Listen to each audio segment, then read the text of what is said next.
Veja, ontem à noite nós encerramos a nossa live falando o seguinte: se a prosperidade é fruto de uma mente renovada e esta acontece por meio do conhecimento da palavra de Deus, a gente precisa ficar bem atento àquilo que nós ouvimos. E o Senhor Jesus, com o intuito de levar os seus discípulos a esse entendimento, contou-lhes uma parábola, falou sobre a parábola da semeadura ou do semeador.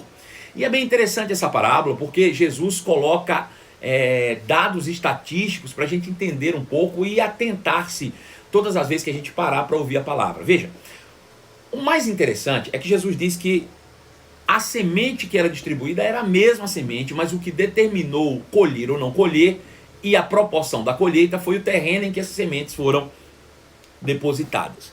E ele compara esse terreno com o coração humano. Isso significa que todas as vezes que você vai parar para ouvir a palavra de Deus, instruções que podem mudar a sua vida, você tem que fazer uma análise de solo, Todas as vezes que um agricultor vai plantar, antes de plantar efetivamente, ele manda fazer uma análise de solo, para ver se aquele solo está apto a produzir aquilo que ele precisa, Então hoje existem técnicas para isso, estudos para isso, e é bem interessante porque lá na região do Vale do São Francisco, região da nossa querida Tassiana aí, que nos acompanha lá de Petrolina, aquela região é uma região riquíssima, de um solo bastante rico, e por isso tem produzido frutos, e muitos frutos, não só para o Brasil, mas para todo mundo.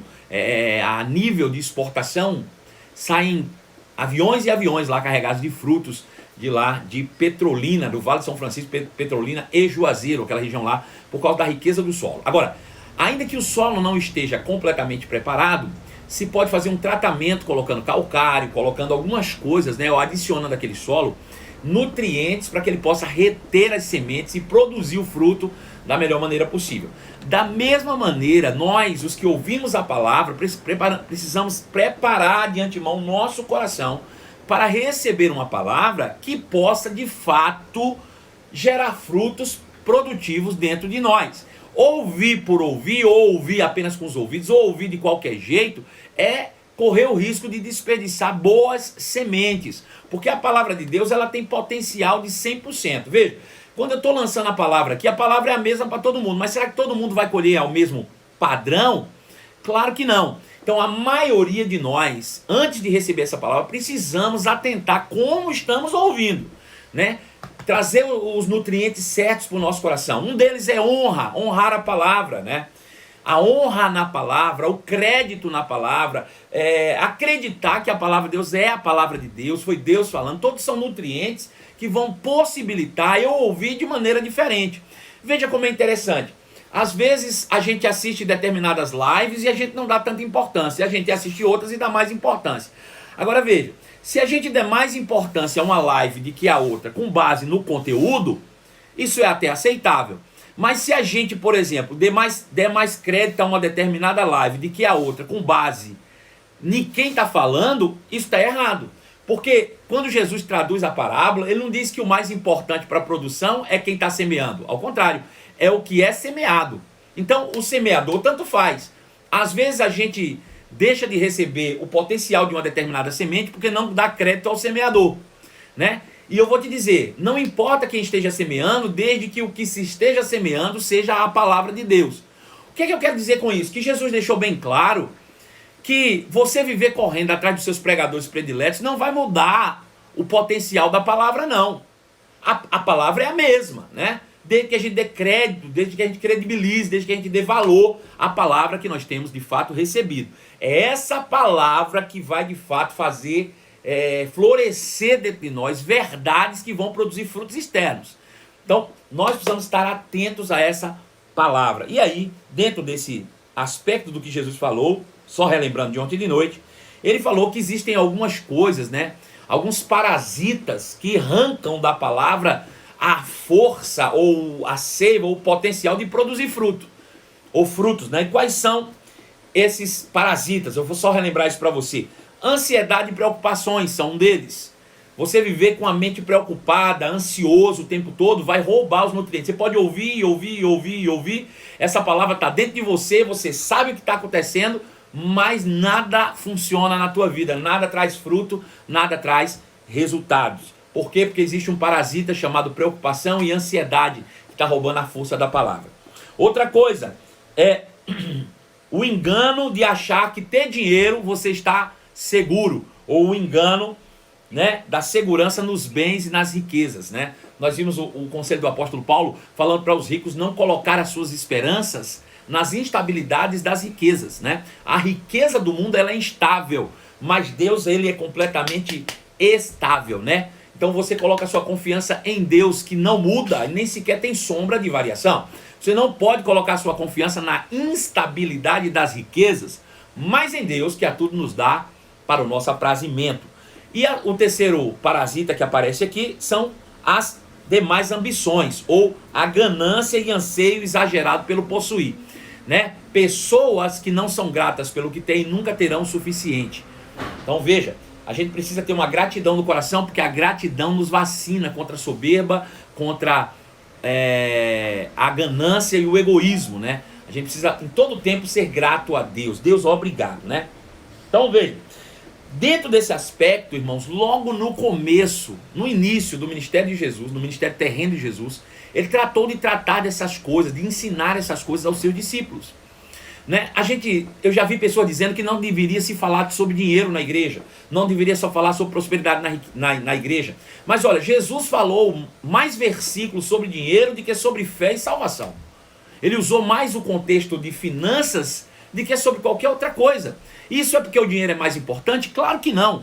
Mas porque Jesus sabia que o dinheiro era a única coisa que poderia concorrer com ele e com Deus no coração do homem, né? Você pode até achar que é o diabo que concorre com o coração do homem, mas o homem em sã consciência, ou qualquer homem que seja, ainda que não seja cristão, não vai declaradamente dizer eu estou a serviço do diabo. Claro que não.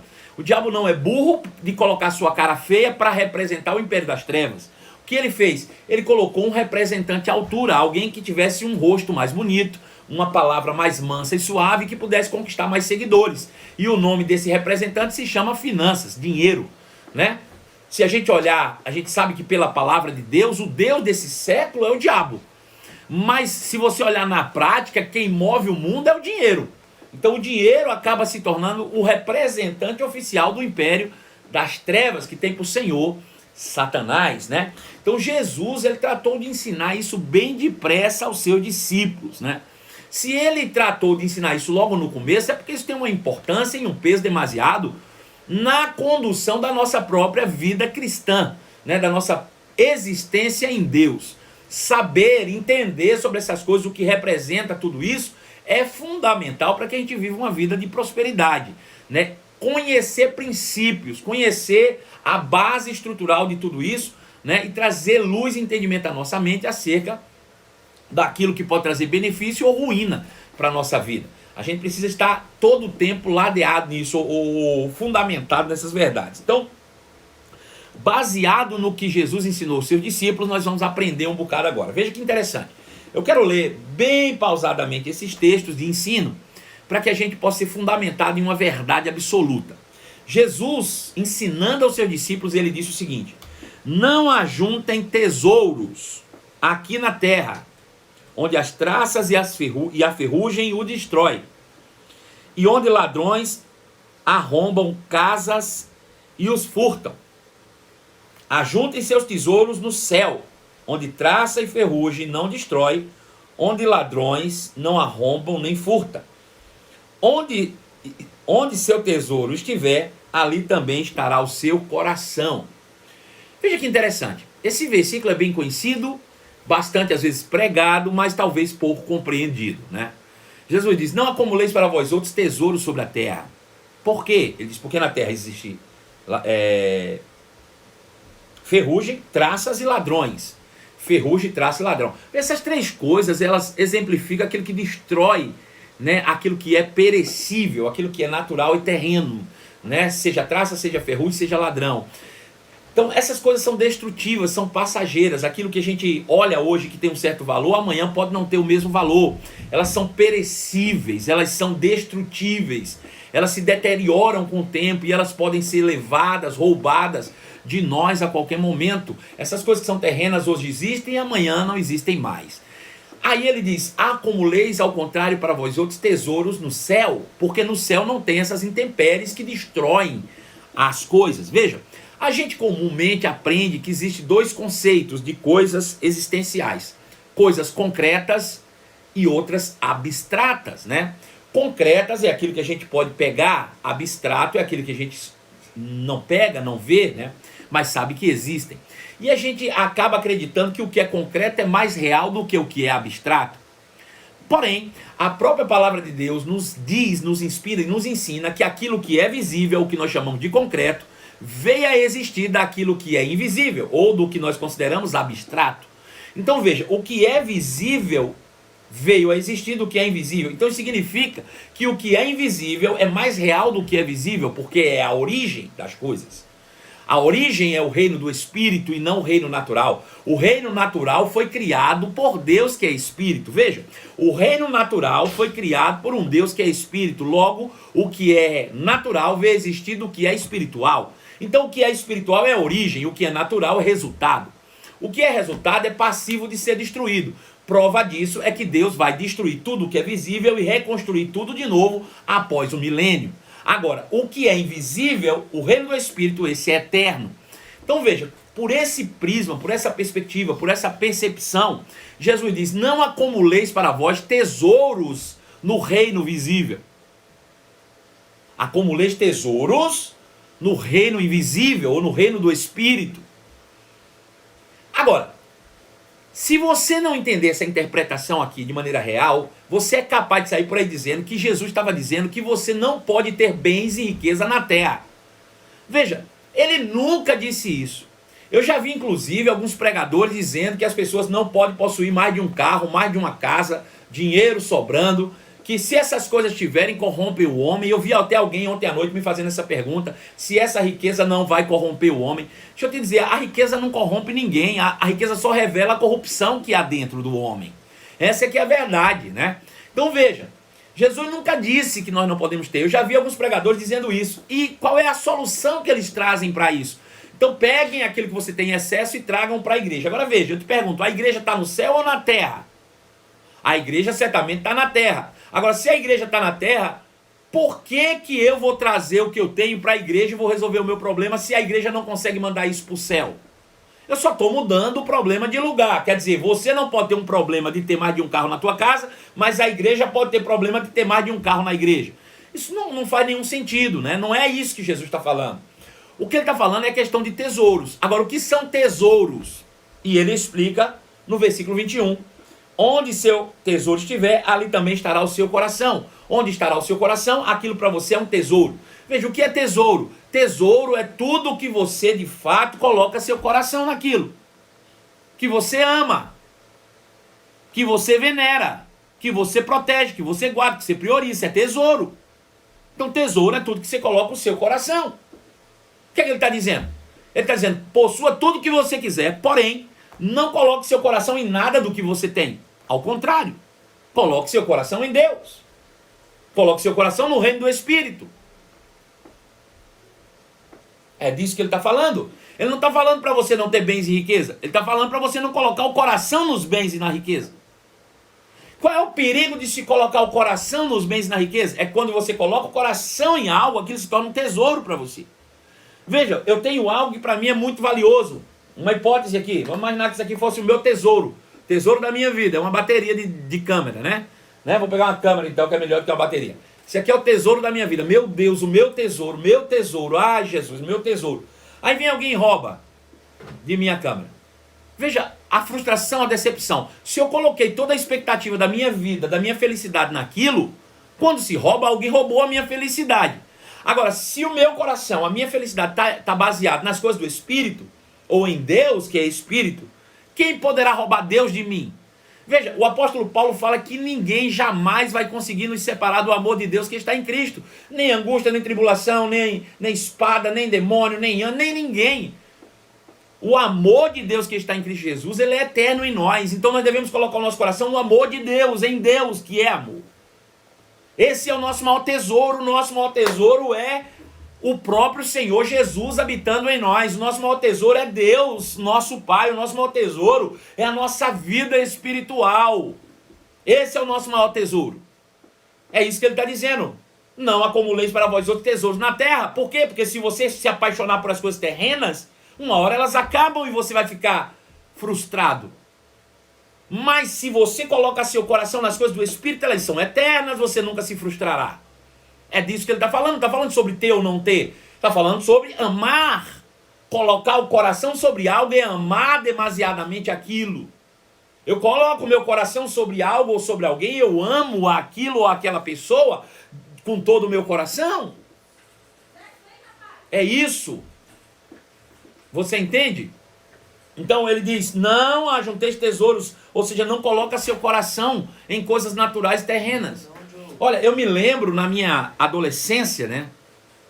Infância para adolescência, eu tinha lá meus 11 anos de idade, estudava no colégio, e o sonho de consumo, né, de todo adolescente era crescer e ter um carro, mas não era qualquer carro, tinha que ser um carro específico da época, e eu vou falar aqui, você vai rir, talvez você nem saiba que carro é esse, se existe ou não existe, mas todo adolescente da minha época desejava ter um Escort XR3, conversível, de preferência vermelho, e as rodas com um pingo d'água. Era a coisa mais extraordinária da minha época. Eu não sei se vocês estão aí me acompanhando, se lembram desse carro. Escort XR3 vermelho conversível. Era o carro do momento, né? Só quem tinha era magnata, os artistas, os atores, nem jogador de futebol na época ganhava tanto, não tinha carros assim. Mas na minha época era ter um Escort XR3. Aquilo era o sonho de consumo de qualquer um, né? E pessoas naquela época matavam e morriam por um carro desse. Eu fico imaginando quantas pessoas perderam o juízo, ou perderam a vida, perderam o futuro, em troca de ter um carro desse. Queriam, desejavam, né? Ardentemente. Pois bem, o tempo passou, eu cresci, vim para Belo Horizonte no ano de 93, né? Esse ano que eu estou falando do Escort XR3 era 86. Em 93 eu vim para Belo Horizonte, trabalhei, nunca tive o Escort XR3. Tive outros carros. Um belo dia desse atrás, pouco tempo atrás agora, eu estava andando na rua, e quando eu passei eu vi uma barulheira, como de um carro antigo, e eu olhei rapidamente, era um Escort XR3 que ia passando, e eu dei um pulo.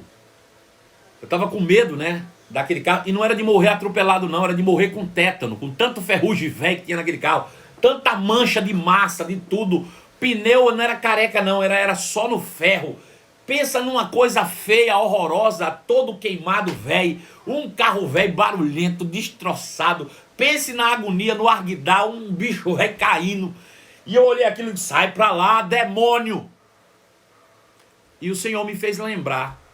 Ele disse, você se lembra quando você era adolescente, como você colocava toda a expectativa em um carro desse? Quantas pessoas mataram e morreram para ter um carro desse? E hoje você não quer nem passar perto dele. Por quê? Porque a ferrugem comeu. Aquilo que os homens um dia colocaram, o coração virou ferrugem, virou lata velha. Pensa que loucura. Então veja, aquilo que você hoje coloca expectativa em seu coração, amanhã pode ser uma lataria. Sabe, eu costumo às vezes ver alguns documentários na televisão, e um tempo atrás eu vi um documentário chamado de Os Acumuladores. Pessoas que só retém,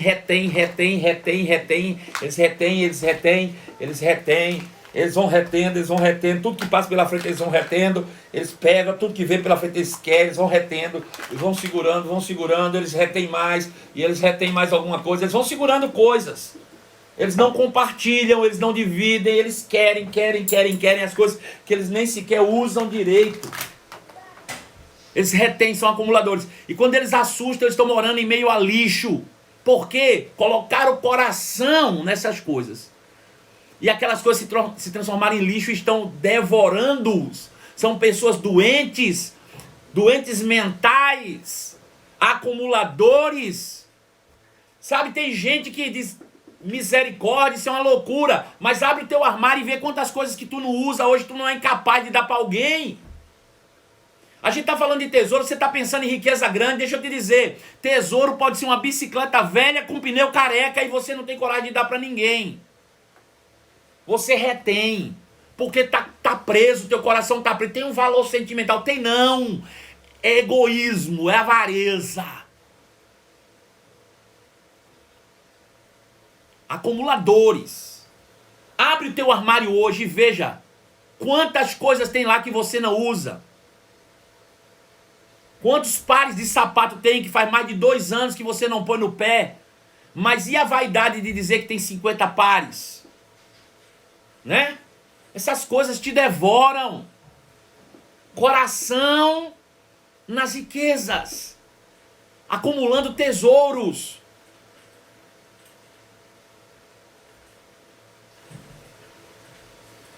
Aí não sabe por que outras coisas não chegam. Né? A gente precisa abrir mão dessas coisas. Não colocar nosso coração preso a isso. Sabe, queridos, eu fui de uma época que a gente crescia e quando encontrava alguém, né, ou ouvia meus pais encontrando os amigos, dizia assim, aí, tá tudo bem com você? Não, estamos bem, há tanto tempo que eu não te vejo, você sumiu, faz tanto tempo, né? Tá tudo bem com você? Você tem vivido uma vida tranquila? Tenho, graças a Deus, já comprei minha casa própria, agora eu já posso morrer em paz. Veja a cabeça de pessoas que pensam assim, porque agora comprou uma casa própria, tão tranquilos. Deixa eu te dizer o que é uma casa própria.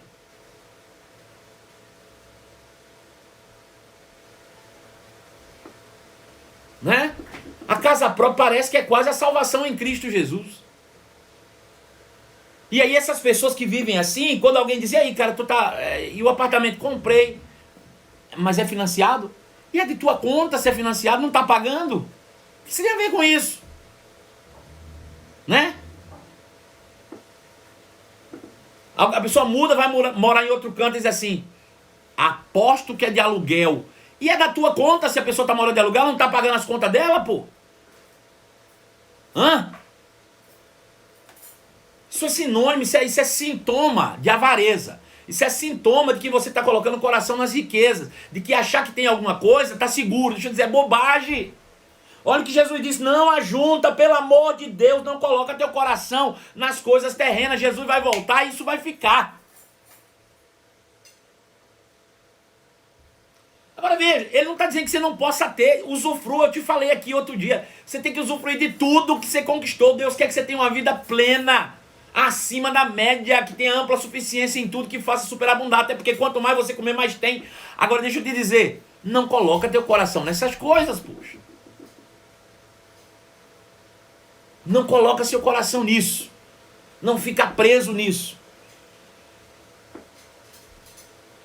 Eu fico atento, porque vez por outra, o Senhor me dará alguma coisa e aquilo que eu recebo, eu digo, rapaz, nossa, amei demais isso aqui, não vou dar para ninguém, isso aqui é meu. Capaz, quando eu falo isso, eu já sei, Deus vai dizer, vai, dê para os outros, porque se você ficar preso com isso, não chega a outra coisa. Eu já contei essa história algumas vezes, vou repetir aqui, só para você ter uma ideia. Eu era apaixonado com o relógio da Tommy Hilfiger, ou Hilfiger, né? Sei lá como é que pronuncia isso. Enfim, eu amava esses relógios da Tommy, achava bonito. Queria um de todo jeito. Rapaz, um dia quando eu for nos Estados Unidos vou comprar um relógio da Tommy pra mim. Vivia dizendo isso. Aí um dia eu tava numa aula, foi até da escola de ministros. Eu era aluno da escola de ministros, na época, 2013. Estava na aula da escola de ministros e o professor da escola de ministros desceu do púlpito, chegou pra mim e disse, Deus mandou eu honrar a unção que está sobre a sua vida.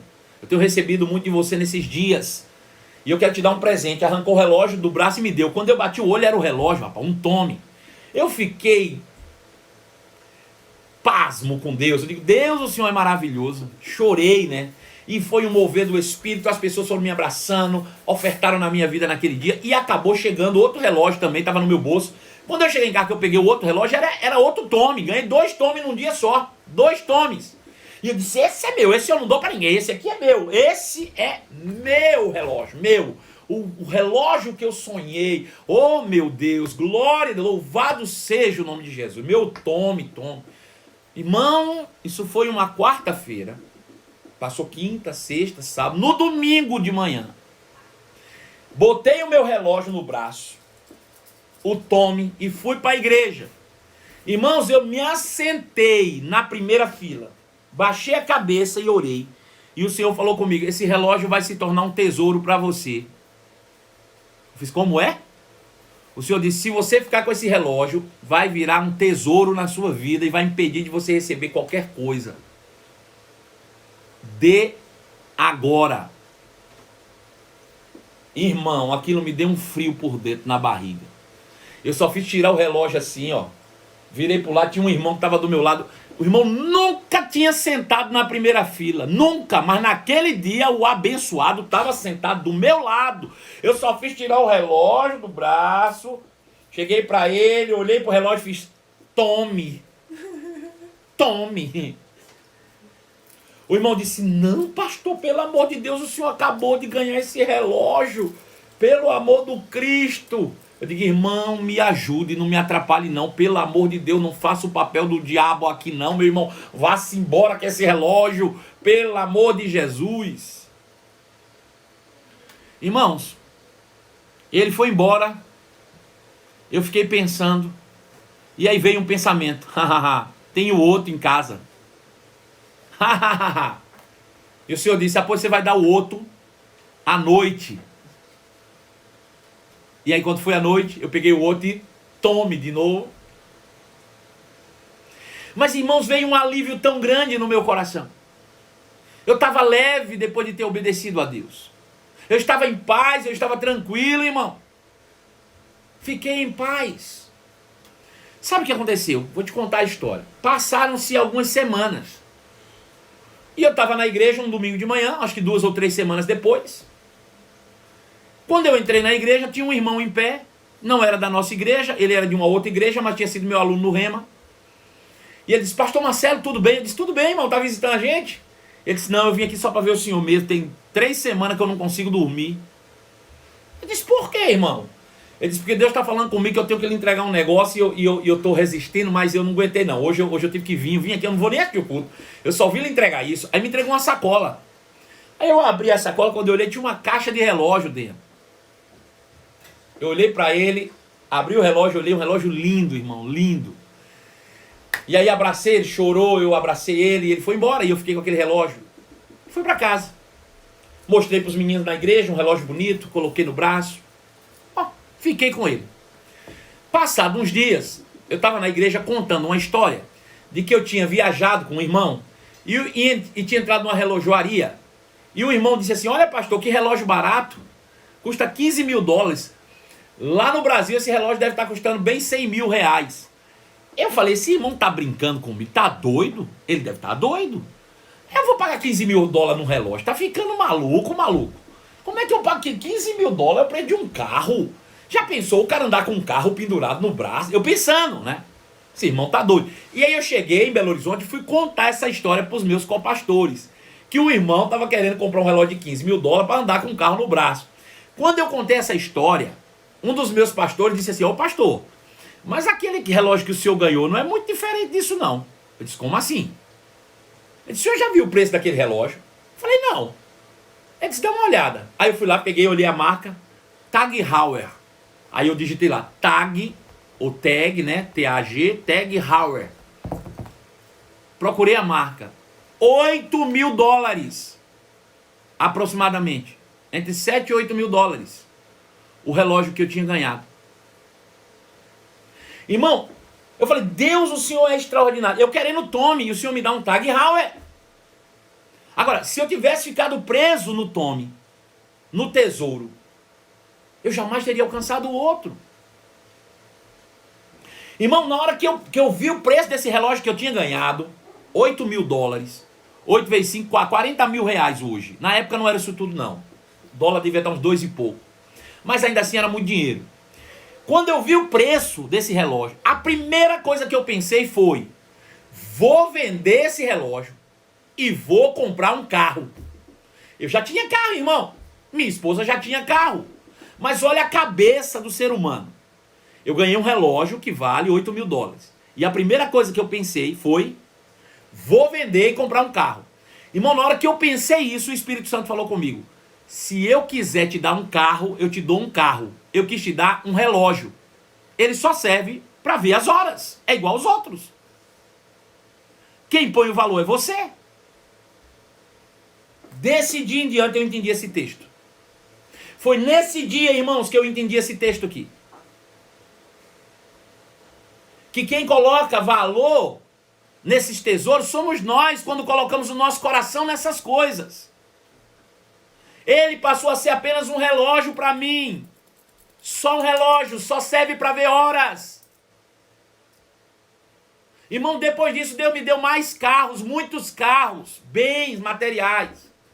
Mas aquilo era só um relógio, irmão. E eu usei esse relógio como quem usa qualquer relógio.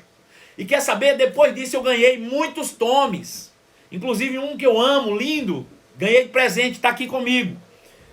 Né? Aí esse que eu ganho de presente pessoal que vem personalizado, às vezes eu não dou não é que eu estou preso não, é porque é uma coisa simbólica.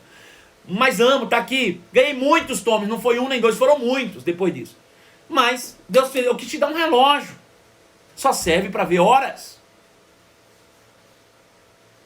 Agora veja. Passaram-se alguns anos. E um dia eu estava na igreja, orando, adorando ao Senhor com os olhos fechados. E quando eu estava com os olhos fechados, o Senhor disse, está na hora de você dar esse relógio também. Mas eu já estava persuadido pelo poder do Espírito, irmãos. Nada mais me segurava. E eu com os olhos fechados e as mãos levantadas, eu digo, Senhor, só me mostra para quem é. E eu vou entregá-lo agora. Nesse momento. Irmão, de uma maneira incrível, extraordinária, eu estava de mãos levantadas. Quando eu abri os meus olhos e baixei as mãos, tinha um irmão assim, com o nariz na frente do meu nariz, parado na minha frente assim. O irmão estava parado, irmão, na minha frente. Eu só fiz tirar o relógio, entreguei para ele, ele pegou o relógio, não me disse uma palavra, nem muito obrigado ele me disse. Ele só pegou o relógio como quem soubesse, eu só estava esperando isso. Ele pegou o relógio, irmão, e foi embora. Agora, deixa eu te contar uma história. Sabe quem é esse irmão que o Senhor mandou dar esse relógio para ele? Eu nem sei se ele sabe o valor desse relógio. Mas sabe quem é esse irmão que o Senhor me mandou dar esse relógio? Foi um irmão que um dia, eu estava lá na minha loja, quando eu era empresário ainda. Lá num shopping em Belo Horizonte. Estava trabalhando no meu balcão. E esse irmão chegou na minha loja e disse, Marcelo, eu disse, oi. Ele disse, cara, eu vim aqui pelo Espírito para te dar um negócio. Eu falei, o que, irmão? Ele disse, isso aqui. E me deu um CD. Escrito de canetão em cima.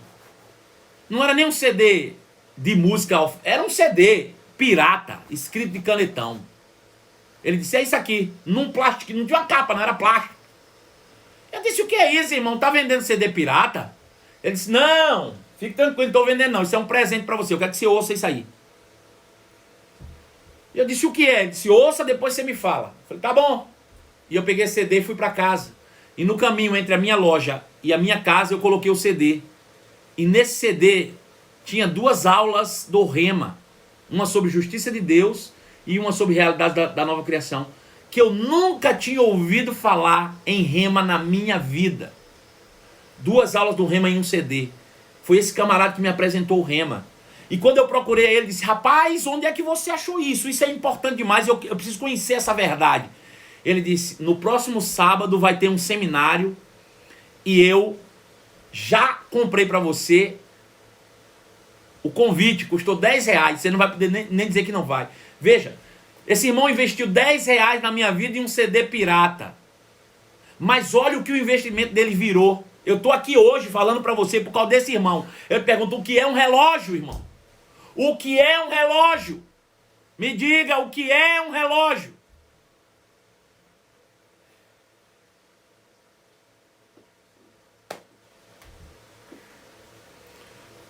O que é um relógio? O que eu dei para ele foi pouco. Em referência ao que ele deu para mim. O que ele investiu em mim. Eu investi bem material. Ele investiu algo espiritual. Aquele relógio um dia pode quebrar, pode ser roubado, a traça pode comer, o ferrugem pode destruir. Mas o que ele investiu na minha vida não tem preço e nunca vai se acabar. Não coloque seu coração em tesouros na terra. Coloque seu coração em tesouros celestiais. É disso que ele está falando. Seus olhos são a lâmpada que ilumina todo o corpo. Quando os olhos são bons, todo o corpo se enche de luz. Ou em outra tradução diz assim, quando seus olhos são bons, é porque o seu corpo é cheio de luz. Pessoas que conseguem colocar coisas boas dentro, ela vê em coisas boas. Pessoas que são gratas é porque elas carregam a gratidão dentro do coração. Pessoas generosas, elas recebem a generosidade do coração de Deus em seus corações. Aleluia. Aí ele diz, nesse contexto, versículo 24: ninguém pode servir a dois senhores, pois odiará um e amará o outro. Será de cada um e desprezará o outro. Vocês não podem servir a Deus e ao dinheiro. Não coloque seu coração em coisas terrenas. Não ame a riqueza terrena. Não ame a riqueza terrena. Ame a riqueza celestial. Por quê? Porque tudo que você ama, ou tudo que você coloca no seu coração, você se devota, você serve. Veja, você compra o carro dos seus sonhos, aí você quer lavar o carro, você quer passar o carro, você quer fazer tudo com o carro. Porque você ama o carro, você investe no carro, você bota dinheiro no carro, aquilo é um tesouro para você.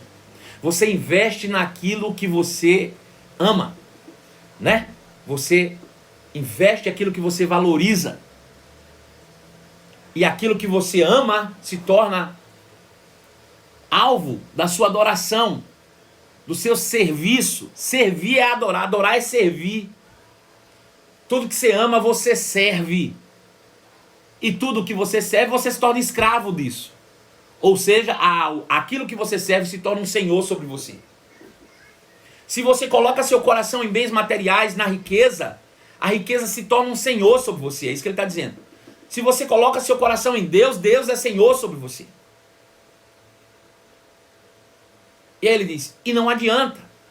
Você vai ter que tomar uma decisão a que senhor você quer seguir. Não dá para seguir os dois. Não dá para você ser crente e ter teu coração preso na riqueza. Não dá para você ser crente e confiar em dinheiro. Não dá para você ser crente e amar as coisas.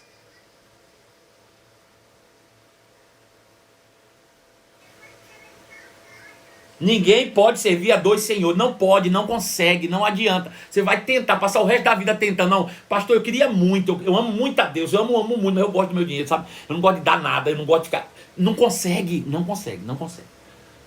Você pode ir para a igreja e ficar pulando o culto todo igual uma minhoca na brasa, mas isso não é servir a Deus, não. É não. Servir a Deus é se tornar servo dele. É deixar que ele determine como será a tua vida. É isso. Ninguém consegue servir a dois senhores. Ninguém consegue. Por quê? Porque você vai acabar odiando um e amando o outro. Imagina, você amar o dinheiro é sinônimo de odiar a Deus. Mesmo que você fale com a boca que ama, mas você está odiando. Está na contramão. É Jesus que disse, não fui eu não. Foi Jesus. Leia a tua Bíblia, irmão. Ou será dedicado a um e desprezará o outro. Se você se dedica à conquista, dinheiro, a ter, você simplesmente vai desprezar Deus. Pois ninguém pode servir a Deus e ao dinheiro. Ninguém consegue servir a Deus e ao dinheiro. Versículo 25, ele diz, por isso lhes digo. Peraí, versículo 25, por isso lhes digo. Por isso o quê? Por isso o quê? Quem pode me responder o que Jesus quer dizer com o por isso? Por isso, tem que ter algo que justifique, né? Por isso vos digo, por isso o quê? Por isso o quê? Vamos lá. Quem me responde aí? O que é que significa o por isso do versículo 25? Por isso lhes digo. Por isso o quê? Porque ninguém pode servir a dois senhores. Porque ninguém pode servir a dois senhores. Porque ninguém pode servir a Deus e ao dinheiro, eu lhes digo. Porque ninguém pode servir a Deus e ao dinheiro, eu lhes digo. É isso que Jesus está dizendo. Porque ninguém pode servir a Deus e ao dinheiro, eu lhes digo uma coisa. Não se preocupem com a vida diária. Ou seja, você se preocupar com a vida diária é atestado de que o dinheiro é o seu Deus. A preocupação é um atestado lavrado de que tu confias no dinheiro e não em Deus. Por isso, Não se preocupe com a vida diária, se terão o suficiente para comer, beber ou vestir. Não se preocupe com isso. Por quê? Porque a preocupação é um atestado lavrado de que o dinheiro é o teu dono, é o teu senhor, é que rege a tua vida. Por mais que você seja crente de carteirinha, batizado no Espírito Santo, mas se você anda preocupado com o que há de comer, com o que há de vestir, com o que há de beber, você está lavrando um atestado com os próprios punhos de que você confia no dinheiro e não em Deus. É disso que Jesus está falando. Por isso lhe digo, não se preocupe com a vida cotidiana ou diária, se terão o suficiente para comer, beber ou vestir. Pois a vida não é mais que a comida, e o corpo não é mais do que as roupas? Sim.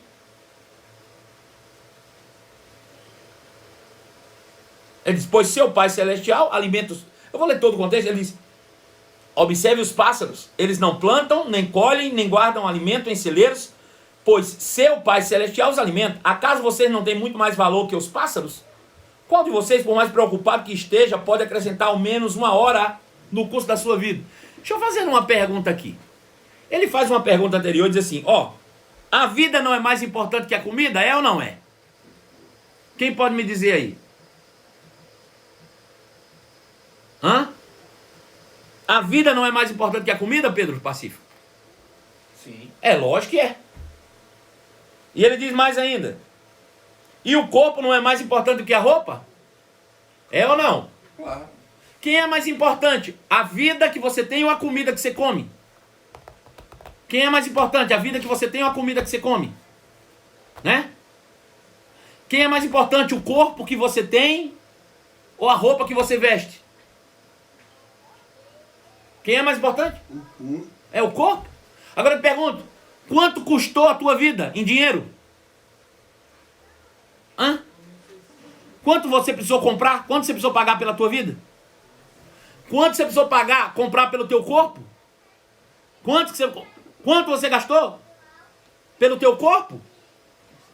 Nada. Peraí, quem te deu a vida? Quem te deu a vida e o corpo? Quem te deu a vida e o corpo? Responde para mim. Quem te deu a vida e o corpo? Deus. Agora eu te pergunto, se Deus foi capaz de te dar vida e te dar corpo, será que ele perdeu a capacidade de te dar comida e te dar roupa? Será que o Deus que te deu a vida e o corpo não é capaz de te dar comida e roupa? Ele dá um exemplo simples, ele disse, vai olhar os pássaros. Veja, quem deu vida aos pássaros? Foi Deus. Ele disse, pois bem, eles não andam preocupados com o que tem que plantar, com o que tem que colher, mas o teu pai, é o teu pai. E Deus sustenta passarinhos. Teu pai, não é o pai do passarinho, não, é o teu pai. Como é que ele sustenta pássaro e não sustenta você, homem de pequena fé?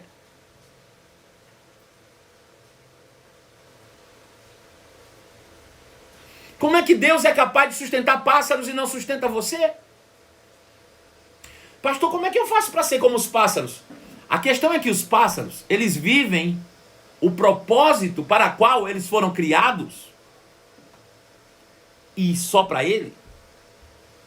Eles nunca se desviaram do propósito. Essa é que é a questão. Eles vivem segundo o propósito original.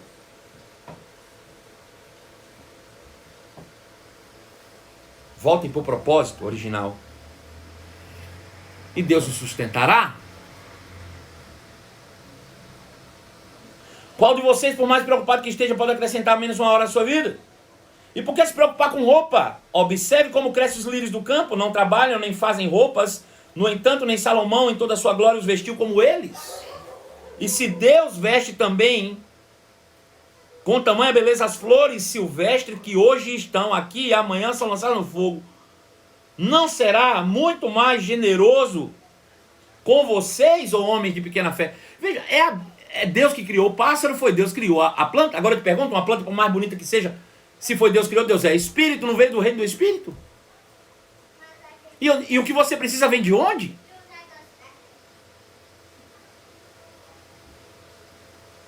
Eu tenho que ter essa consciência de que eu sou um espírito e que o que eu preciso vem do reino do espírito. Logo, o que vem do espírito é mais real do que o físico. Aquilo que existe veio a ser a partir daquilo que não se via.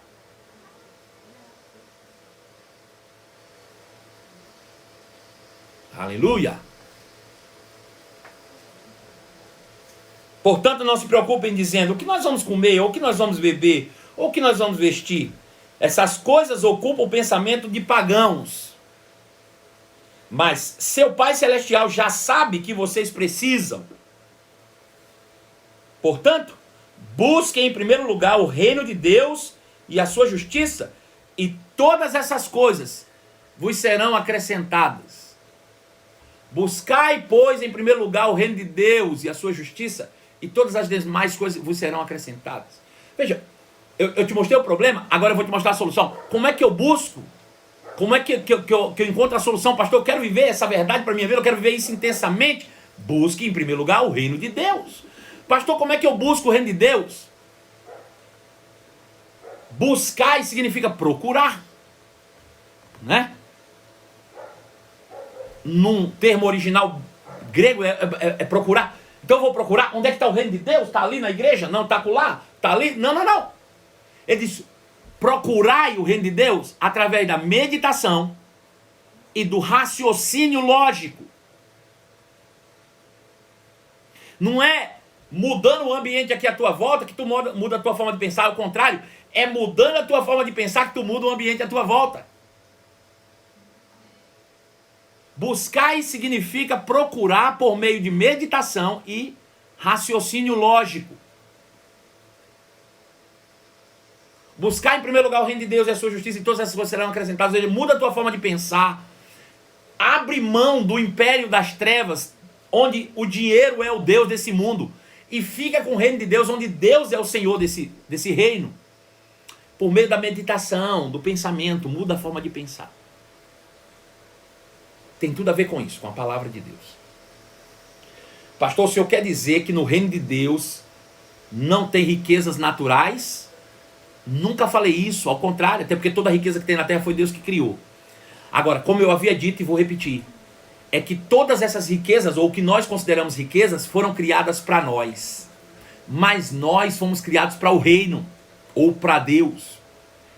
Nós não fomos criados para as riquezas, não. As riquezas só que foram criadas para nós.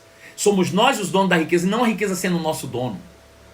As riquezas foram criadas para nós, e nós criados para o reino, para Deus. É essa a ideia. Muda a tua forma de pensar, muda a tua forma de viver, tá bom?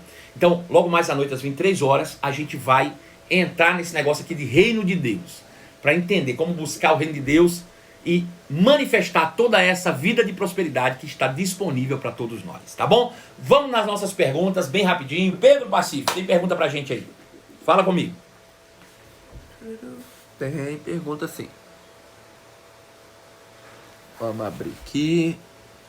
Como dizimar e ofertar se a renda da família e o marido não... Como ofertar se a renda é da família e o marido não entende sobre isso? Veja, eu vou falar sobre dízimos mais para frente um pouco nessas lives. Eu não vou entrar nesse assunto agora não, vai ficar aí pendente para você, porque nós vamos ter uma live só sobre isso. Não vou gastar tempo aqui falando sobre isso, depois eu vou falar na live de novo. Então dízimo e oferta está um pouquinho mais para frente, acredito que depois da manhã a gente vai falar sobre isso, tá bom? Vai na próxima aí, Pedro, por favor.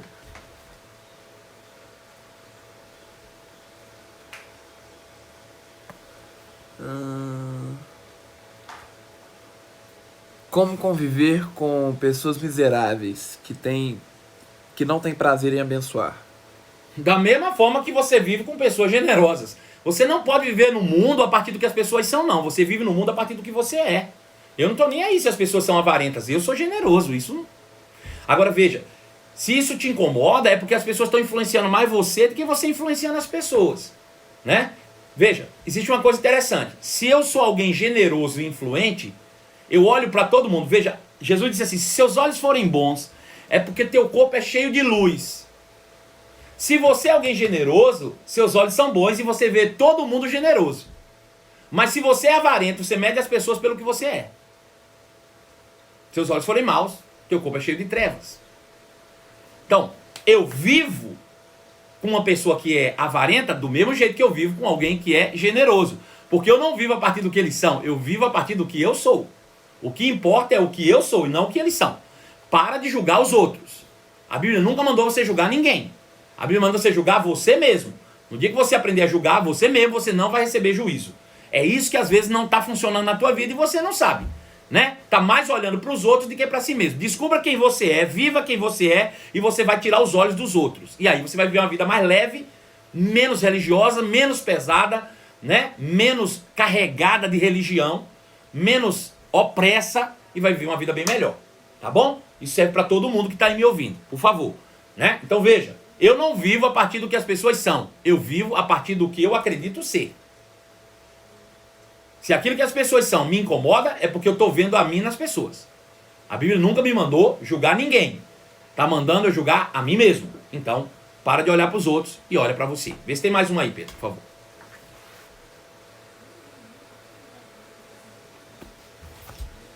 Tem pessoas que afastam da minha vida, pois me prosperei financeiramente.